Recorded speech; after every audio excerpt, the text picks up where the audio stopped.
Ito, real talk lang ha. Alam nyo kung anong pangit sa kabataan ngayon? Pagalitan lang ng konti, feeling nyo child abuse na. 'Di ba? Alam nyo ba ako? Lumaki ako sa palo. Lumaki ako sa hanger. Lumaki ako sa tsinelas. Sa walis tambo, sa sinturon. Baka hindi nyo kayang bilangan kung ilang bundle ng hanger yung binali sa akin ng nanay ko. Pero hindi ko pinagsisihan na naging parte yun ng buhay ko. Alam nyo kung bakit? Kasi kami yung tipo ng mga kabataan na lumaking disiplinado. Kami rin yung tipo ng kabataan noon na mayroong respeto. Nakuha nyo? Yung ngayon wala eh. Konting kibet, sumbong sa tropa, ayoko na.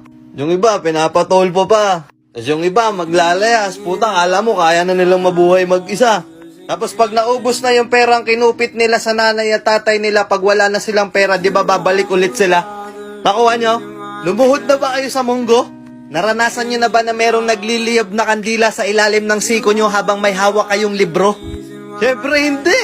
Kasi pagalitan lang kayo ng konti, feeling nyo child abuse na sa inyo yun. Diba? Sa mga nanonood dito na halos kaidaran ko, alam kong naiintindihan nyo ako. Na kaya tayo noon pinalaki sa palo para lumaki tayong disiplinado at merong respeto. Kuha nyo? Pansinin nyo yung mga batang spoiled at binibigay lahat ng gusto. Diba lumalaki yung ulo? Ako yung tipo ng batang napakakulit noon.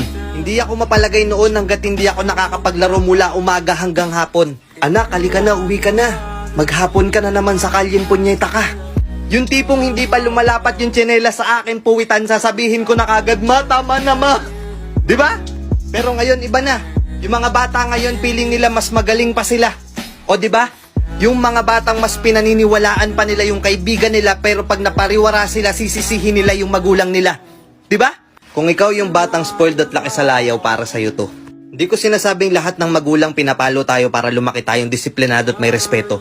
Meron din talagang mga magulang na hindi ko alam kung anong trip nila at ginugulpi nila yung anak nila at bakit ganun yung kanilang trato. Pero isa lang yung pinapasalamat ko, na maliit pa lang ako, pinutol na kagad yung sungay ko. Kuha nyo? Na kahit naligo ako sa bugbog at palo, mahal na mahal ko pa rin yung magulang ko. Nakarelate ka pa dito? Gawin nating storya ang buhay mo.